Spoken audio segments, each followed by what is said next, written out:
আসসালামু আলাইকুম রহমতুল্লাহ। আজকে আমরা আলোচনা করব রসায়নের 3 নাম্বার পাঠ নিয়ে। আর 3 নাম্বার পাঠে আমরা রাখছি হচ্ছে মৌলের পর্যায়বৃত্ত ধর্ম। আর মৌলের পর্যায়বৃত্ত ধর্মে আমরা চেষ্টা করব অনেকাংশগুলো দেওয়ার, কিন্তু যেহেতু আমার ফোনের টাচ কম তাই আজকে একটু কম হইতে পারে ভিডিওটা। ধাতুর ধর্ম প্রথমে আমরা রাখছি, যে ধর্মের কারণে একটি মৌল সহজেই ইলেকট্রন ত্যাগ করে ধাতু হিসাবে গণ্য হয় অথবা ধনাত্মক আয়ন হিসাবে গণ্য হয়, ওই ধর্মকে বলা হয় কি ধর্ম? ধাতুক ধর্ম। সহজে এখান থেকে একটা জিনিস মনে রাখতে হবে, এটা হচ্ছে এই যে এটা সহজেই কি করতে পারে স্যার? ইলেকট্রন ত্যাগ করতে পারে। এখন এখান থেকে আমরা কি বলতে পারি দেখো, এখান থেকে বলা যায় যে কোন একটা মৌল সহজে যদি দ্রুত ইলেকট্রন ত্যাগ করে পারে তাহলে তার ধাতুর ধর্মের পরিমাণ বেশি। আর যদি সে দ্রুত ত্যাগ করতে না চায় তাহলে তার ধাতুর ধর্মের পরিমাণ কি হবে স্যার? কম। এখন একই প্রশ্ন আসে এরকম যে একই পর্যায়ের বাম দিক থেকে যদি ডান দিকে যাওয়া যায় তাহলে ধাতুর ধর্মের পরিমাণ বৃদ্ধি পায় নাকি হ্রাস পায়, ওইটা আমরা এখন ব্যাখ্যা করব। মানে বিষয়টা এরকম যে একই পর্যায়ের বাম দিক থেকে ডান দিকে গেলে ধাতব ধর্মের পরিমাণ কি পাই স্যার? হ্রাস পায়। কিন্তু কেন হ্রাস পায় ওইটা আমরা এখন ব্যাখ্যা করব। দেখো এখন ওইখান থেকে প্রথমে আমরা ধরে নিলাম হচ্ছে আমাদের নেওয়া হলো সোডিয়াম। সোডিয়াম আমরা নিলাম এবং এটা হিসাব করার চেষ্টা করব। প্রথমে থাকে কয়টা স্যার? 2টা, তারপরে থাকে কয়টা? 8টা, আর এরপরে থাকে কয়টা? একটা। এরপরে থাকে কোনটা স্যার? ম্যাগনেসিয়াম। ধরো আমরা এখান থেকে ম্যাগনেসিয়াম অঙ্কন করার চেষ্টা করি। এখানে আসলে কয়টা ম্যাগনেসিয়ামে থাকে? হচ্ছে 8টা, 2টা, আর এখান থেকে কয়টা? 2টা। এর পরবর্তীতে থাকে ধরো ক্রমাগত ভাবে আমি তারপরে এটা নেই। ধরো এটা প্রথমে থাকে 2টা, তারপর নিলাম হচ্ছে আরো 8টা, 1 2 3 4 5 6 6 নাম্বার মানে কোনটা স্যার? মানে সরি 16 নাম্বার মানে কোনটা? সালফার। এরপর নিলাম ধরো হচ্ছে ক্লোরিন। বুঝানোর স্বার্থে কারণ অত বেশি না, বুঝা অল্পর মাধ্যমে দেখি বোঝানোর চেষ্টা করি যে বুঝতে পারো কি পারো না। মানে সবগুলা আঁকাতে অনেক বেশি সময় লাগে এবং অনেক সময়ের ঘাটতি হয়। দেখো এখান থেকে কি বলতে পারি, এখান থেকে ওই পর্যন্ত যদি আমরা এখন অঙ্কন করে নিছি, মাঝখানে একটু গ্যাপ রাখছি কারণ এখানে এটা বুঝতে হবে যে 13 নাম্বার 14 15 16 তো এখানে আসে, মাঝখানে বুঝবেন আরো 3-4টা যেগুলো বাদ আছে ওই কয়টা এর মধ্যে আসে। এখন আমার প্রশ্ন হচ্ছে সোডিয়াম এখানে কয়টা ছিল স্যার? 11। আমরা জানি যে কয়টা ইলেকট্রন থাকে ওই কয়টাই কি থাকে? প্রোটন থাকে। তাহলে 11টা যদি ইলেকট্রন গুলো আমরা জানি কিন্তু এগুলো মাইনাস, আর প্রোটন গুলো যেগুলো থাকে ভিতরে ওগুলো হচ্ছে কি? প্লাস। প্লাস আকারে ওরা বিদ্যমান থাকে ভিতরে। আচ্ছা, এই প্রোটন 11টা ইলেকট্রনকে যেই পরিমাণ আকর্ষণ করে, 12টা কিন্তু তার থেকে বেশি আকর্ষণ করে, 13টা আরো বেশি, 14 15 16 এরকম করে কি করতে থাকে স্যার? বেশি আকর্ষণ করতে থাকে। এখন এখান থেকে দেখা যাচ্ছে যে ইলেকট্রন গুলা কি পাচ্ছে স্যার? 11টা শুধু 12টা, এখানে 13 14 15 16 17 এরকম করে বাড়তেছে, কিন্তু কক্ষপথ গুলা বাড়তেছে না। দেখো এটা 2 3টা ছিল, এখানে 3টা, বাকিগুলাও 3টা, এখানে 3টা, ওখানেও 3টা। মানে প্রত্যেক ক্ষেত্রে এখান থেকে আমরা বলতে পারি যে ইলেকট্রন গুলা বৃদ্ধির সঙ্গে সঙ্গে কক্ষপথ গুলা কি পারতেছে না স্যার? বৃদ্ধি পাইতেছে না। তাহলে সুনির্দিষ্টভাবে কক্ষপথ বৃদ্ধি না পাওয়ার কারণে আগের তুলনায় আকর্ষণের মানগুলা কি হচ্ছে? বেশি হচ্ছে। তাহলে এখান থেকে যদি আমি এটা ফিল করে পড়ার চেষ্টা করি, ধরো এখান থেকে যে পরিমাণ মানে 11টা ইলেকট্রন যে পরিমাণ আকর্ষণ করে, 12টা তার চাইতে কি করে? বেশি করে। আমরা এটাই একটু অনুভব করব। যেমন ধরো হচ্ছে এই যে আমরা জানি যে যে যত বেশি সহজে ইলেকট্রন ত্যাগ করতে পারে তার ধাতব ধর্মের পরিমাণ তত বেশি। এখন ধরো হচ্ছে এটা নাগালের মধ্যে আসে, নাগালের মধ্যে থাকলে দেখা যায় যে আকর্ষণ কি করতে পারে স্যার? বেশি করতে পারে।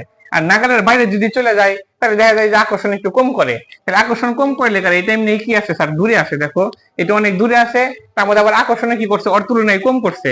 এখন আমি যদি বলি ইলেকট্রনটাকে যে এটা যদি ছেড়ে দেই, সোডিয়ামকে যদি বলি এটাকে ছেড়ে দেই, ও বলবো যে দেবগা সমস্যা নাই, নিয়ে গেলে কি আর না নিয়ে গেলে কে। আর এমনি আমার অষ্টক নিয়ম পূরণ করা লাগবে, অষ্টক নিয়ম পূরণ করতে চাইলে ইলেকট্রন কি করবে?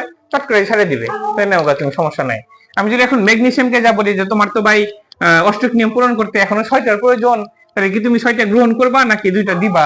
প্রধান বলবে আচ্ছা আচ্ছা তুমি তাহলে মানে আমতা আমতা একটু করে গেছো, নাও গা থাকে, সমস্যা নাই। তার মানে এখান থেকে ইলেকট্রন কিন্তু ছাড়ছে, ও ছাড়ছে, কিন্তু ওর মধ্যে কি তুমি নাও গা, মানে থাকে নাও গা। আর ওকে মানে আসলে নিবো কি ছাড়বো না এরকম একটু আমতা আমতা বা দ্বিধাদ্বন্দ্ব আছে। তার মানে কি সহজে ছাড়ছে না? ও কিন্তু সহজেই ছেড়ে দিচ্ছে, যা নাও গা। কিন্তু ও কি করছে? একটু আমতা আমতা করছে বা জড়তা দেখাইছে যে আসলে ছাড়বো কি ছাড়বো না। তার মানে কি করছে স্যার? ওর তুলনায় ওর ধাতব ধর্মের পরিমাণ কি হলো? কম। মানে যে যত বেশি তাড়াতাড়ি ছাড়ে তার ধাতব ধর্মের পরিমাণ তত বেশি। ও যেহেতু তাড়াতাড়ি ছাড়ছে তার মানে ওর ধাতব ধর্মের পরিমাণ বেশি, আর ও যেহেতু ছাড়ে নাই তার ধাতব ধর্মের পরিমাণ কি হবে? কম। বাকিগুলা এরকম করে বাড়তে থাকবে এবং ধীরে ধীরে তোমার হচ্ছে কি আকর্ষণের মান বাড়তে থাকবে এবং এক সময় যে হেরে। আচ্ছা, এখন দেখি আমরা কি কি শিখলাম স্যার? একই পর্যায়ের বাম দিক থেকে ডান দিকে গেলে কি হয়? অধাতু মানে ধাতব ধর্মের পরিমাণ কি পায়? হ্রাস পায়। এখন ওই ইলেকট্রন সহজেই ছাড়ছে, ওই কি করতে চাই না স্যার? ছাড়তে চাই নাই। এরকম করে 13 নম্বরে আরো বেশি আকর্ষণ, ও আরো ছাড়তে চাবে না। 14 আরো বেশি আকর্ষণ, ও আরো ছাড়তে আমতা করবে। 15 অনুরূপভাবে 16 কাছে যখন যাওয়া যায়, ও তখন তো ছাড়তেই চাবে না, যে না আমি ছাড়বো না, আসলে আমার এক্সট্রা একটা দরকার, দুইটা হইলে একে রয়ে যায়, তাহলে আমি ছাড়বো কেন। মানে ওর এখান থেকে সরাইতে আরো কি করা লাগে স্যার, অধিক পরিমাণে আমার বল প্রয়োগ করে তারপর এখান থেকে সরানো লাগে। তাহলে এখান থেকে কি বোঝা যায়, দেখো এটার তুলনায় এটা একটু বেশি তোমার ওই ছাড়তে কষ্ট হচ্ছে, তারপর যেন আরেকটু কষ্ট আরেকটু কষ্ট, এরকম করে কি হইতেছে, বাড়তেছে না। তাহলে আমরা জানি যে যত বেশি সহজে ইলেকট্রন ত্যাগ করবে তার ধাতুর ধর্মের পরিমাণ বেশি। তাহলে এখান থেকে বুঝতে পারলাম অর হচ্ছে বেশি, তারপরে অর, তারপরে অর, তারপরে অর, তারপরে অর, মানে এরকম করে আস্তে আস্তে কি থাকলো স্যার, কমতে থাকলো। মানে ও তার মানে এখান থেকে কি বুঝতে পারলাম স্যার, যে সর্বপ্রথম যে থাকে তার ধাতুর ধর্মের পরিমাণ বেশি, তারপরে একটু কম, তারপরে একটু কম, এরকম করে কমতে কমতে গেল। তাহলে আমরা এখান থেকে কি বলতে পারি স্যার, একই পর্যায়ের বাম দিক থেকে যদি ডান দিকে যাওয়া যায় তাহলে কি হয়, অধাতব ধর্মের ধাতব ধর্মের পরিমাণ কি পায়, হ্রাস পায়। এখন প্রশ্ন স্যার, ডান দিক থেকে বাম দিক থেকে যখন ডান দিকে যাওয়া গেল, মানে গেলাম আমরা, তখন দেখলাম হচ্ছে অধাতব ধর্মের পরিমাণ কি পাইলো, ধাতব ধর্মের পরিমাণ কি পাইলো স্যার, হ্রাস পাইলো। এখন উপর থেকে যদি নিচের দিকে যাওয়া যায় তাহলে কি স্যার ধাতব ধর্মের পরিমাণ হ্রাস পায় না বৃদ্ধি পায়? এখন বিপরীতটা মনে রাখবা, যদি বাম দিক থেকে ডান দিকে গেলে হ্রাস পায়, তাহলে উপর থেকে নিচের দিকে আসলে কি পাবে স্যার, বৃদ্ধি পাবে। আচ্ছা দেখি তাহলে আমরা বৃদ্ধি পাই কি পাই না, এখান থেকে কি ওইটা দেখা যায়, অল্প একটু দেখা যায়। যদি এখান থেকে একটু দেখা যায়, যেমন ধরো এখান থেকে লিখলাম হচ্ছে লিথিয়াম। লিথিয়াম কয় নাম্বার স্যার, 3 নাম্বার। ওই গ্রুপের নিচে দিকে আছে সোডিয়াম। সোডিয়ামটা আমরা এখানে আঁকাইছি, তারপরে একটু দেখো যেখানে লিখলাম হচ্ছে সোডিয়াম, সর্বশেষে সোজা কথা একটা থাকে। তারপরে যদি আমরা বলেছি কি থাকে স্যার, পটাশিয়াম। এটার মধ্যে চলে গেছে, যাই হোক ধরো আরেকটু ধরে নাও, এখানে ধরো একটা ইলেকট্রন আছে পটাশিয়ামের ক্ষেত্রে। এখন দেখো এটা যত বেশি তোমার ম্যাগনেট বা চুম্বক গুলা যত বেশি কাছাকাছি রাখা যায়, তার আকর্ষণ কি থাকে, বেশি থাকে। তার মানে এখানে কি করেছে, আকর্ষণ বেশি।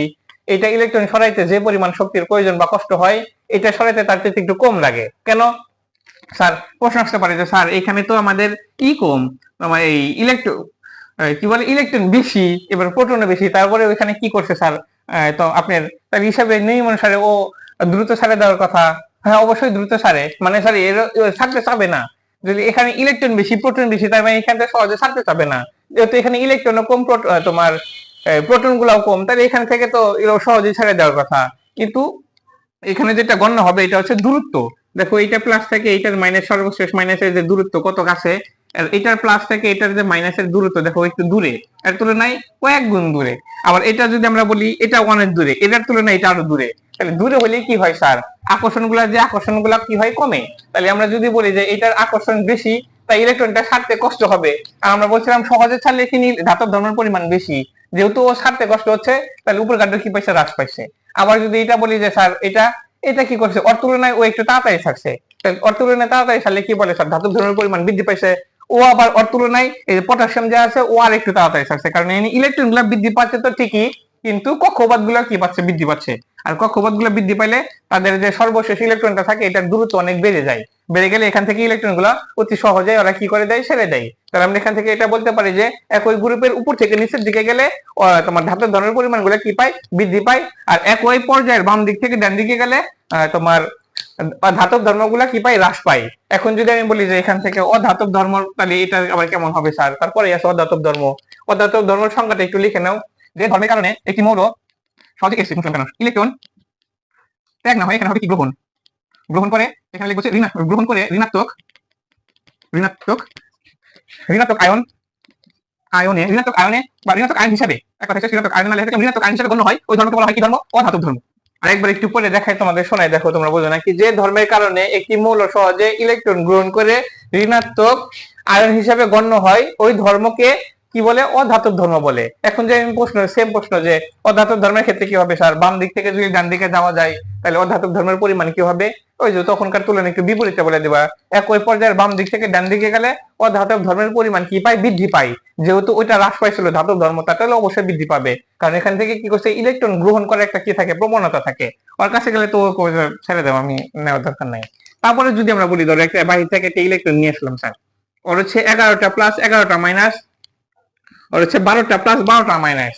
এখন বলা হচ্ছে ছোট চুম্বক আর বড় চুম্বক। ধরো যে এখান থেকে যদি আমরা এটা সাহায্যে বুঝতে পারি, ধরো এ একটা চুম্বক, এ একটা চুম্বক, এটা ধরো হচ্ছে ছোট, এটা হচ্ছে ধরো বড়, একই একই জাতের চুম্বক। এখন এখান থেকে যদি আমি মাঝখানে একটা ধরো কোন একটা লোহার টুকরা রাখি, এখন এখান থেকে ইজিলি বলা যায় যে কোনটা বেশি আকর্ষণ করবে। যেহেতু ওর এখানে কি আছে স্যার, চুম্বকের পরিমাণ বেশি, তাই অবশ্যই আকর্ষণ বেশি। এই যে মাঝখানে হাতে আমার এই যে আঙ্গুলটা যা আছে, এটা মনে করো যে আমার একটা ইলেকট্রন যদি বা কোনো একটা লোহা যদি চিন্তা করি মাঝখানে রাখি, দেখবো ওর তুলনায় ও কি করে নিচ্ছে স্যার, ইলেকট্রনটা ওর কাছে টাইনে নিচ্ছে। তার মানে এখান থেকে বোঝা যায় যে যার তোমার কি বলে চুম্বকত্ব বেশি বা ধারক ওই আকর্ষণ বেশি, ওর দিকে টাইনে নেয়। তাহলে আমরা তো জানি 11টা প্রোটন 11টা মাইনাসকে যে পরিমাণ আকর্ষণ করে, 12টা তার চাইতে কি করে বেশি করে, তো বেশি করলে ইলেকট্রনটা কার কাছে চলে যাবে স্যার, ওর তুলনায় ওর কাছে চলে যাবে। আর আমরা তো বলছিলাম যে যে সহজে ইলেকট্রনটা কি করতে পারে, গ্রহণ করে নিতে পারে এবং ঋণাত্মক আয়নে পরিণত হতে পারে, তার অধাতব ধর্মের পরিমাণ বেশি। তাহলে ওর তুলনায় কার বেশি, ওর বেশি। তাহলে আমি যদি এখন বলি এখানে 13 নাম্বার ছিল, একটা ইলেকট্রন রাখলে ওর কাছে চলে যেত, 14 নাম্বার আবার ওর কাছে চলে যেত, 15 নাম্বার ওর আকর্ষণ আরো বেশি হইতো, ইলেকট্রনটা কার কাছে চলে যেত, ওর কাছে চলে যেত। এবং 15 এবং 16 মাঝখানে যদি আমি একটা রাখি, তাও দেখবো ওটা কার কাছে চলে গেছে, 16 নাম্বারের কাছে চলে গেছে। 17 এবং 16 এবং 17 কাছে রাখলে দেখবে এই ইলেকট্রনটাও কার কাছে চলে গেছে, 17 নাম্বারের কাছে চলে গেছে। তাহলে এখান থেকে আমরা কি বলতে পারি, মানে যে যত বেশি ইলেকট্রন সহজে গ্রহণ করতে পারে তার অধাতব ধর্মের পরিমাণ বেশি। তাহলে এটার তুলনায় এটা বেশি, এটা আরেকটু বেশি, এটা আরেকটু বেশি, আরেকটু বেশি, আরেকটু বেশি, আরেকটু বেশি। তাহলে এখান থেকে বলতে পারি যে একই পর্যায়ের বাম দিক থেকে ডান দিকে গেলে অধাতব ধর্মের পরিমাণ কি পায় স্যার, বৃদ্ধি পায়। গেল একদম সোজা। তাহলে এখান থেকে তোমরা লিখবা কিভাবে, যে এখানে কক্ষপথ বৃদ্ধি পাচ্ছে না কিন্তু ইলেকট্রন গুলা বৃদ্ধি পাচ্ছে। আর ইলেকট্রন বৃদ্ধি পাইলে প্রোটন এবং তোমার ইলেকট্রনের মধ্যে আকর্ষণ বল বেশি থাকে, আর আকর্ষণ বল বেশি থাকলে ইলেকট্রন গ্রহণ করার প্রবণতা বৃদ্ধি পায়। তাই আমরা বলতে পারি একই গ্রুপের একই পর্যায়ের বাম দিক থেকে ডান দিকে গেলে অধাতব ধর্মের পরিমাণ কি পায়, বৃদ্ধি পায়। আর একই গ্রুপের উপর থেকে নিচের দিকে গেলে তার বিপরীত হবে, অধাতব ধর্মের পরিমাণ কি পাবে স্যার, হ্রাস পাবে, মানে ইলেকট্রন কেউ গ্রহণ করতে চাবে না। এখানে যদি আমি নেই, দেখবো একটা ইলেকট্রন যদি দেই, যদিও কাছাকাছি মানে এটার আসে কম, কিন্তু তারপরে কাছাকাছি থাকার কারণে ওর আকর্ষণ বেশি থাকবে, ও কি করবে স্যার, টেনে নেবে। আবার দেখবো যে এটা কি হয়েছে, গুরুত্বগুলো বেশি বড় দূরে দূরে থাকার কারণে মাঝখানে দেই, দেখবো ও টেনে নিছে, মানে এইটার তুলনায় এটা আরো বেশি বড়, বেশি বড় লেগারে ওরা কি করছে স্যার, আকর্ষণ গুলা কি করছে কম, আর আকর্ষণ কম করলে কারে দেখবেন সিকিউরিটি টেনে নিছে, ও টেনে নিছে। তখন আমরা এখান থেকে এটা বলতে পারি যে উপর থেকে যদি নিচের দিকে যাওয়া যায়, তোমার ইলেকট্রন বৃদ্ধির সাথে সাথে কক্ষপথ গুলো বৃদ্ধি পায়, আর কক্ষপথ গুলো বৃদ্ধি পাইলে তোমার ওই আকর্ষণের মানটা কি হয়, কমে যায়। আর আকর্ষণের মান কমলে ইলেকট্রনটা গ্রহণ করার প্রবণতার হারও কি হাসে, কমে যায়। তাই আমরা বলতে পারি একই গ্রুপের উপর থেকে নিচের দিকে গেলে অধাতব ধর্মের পরিমাণ কি পায়, হ্রাস পায়।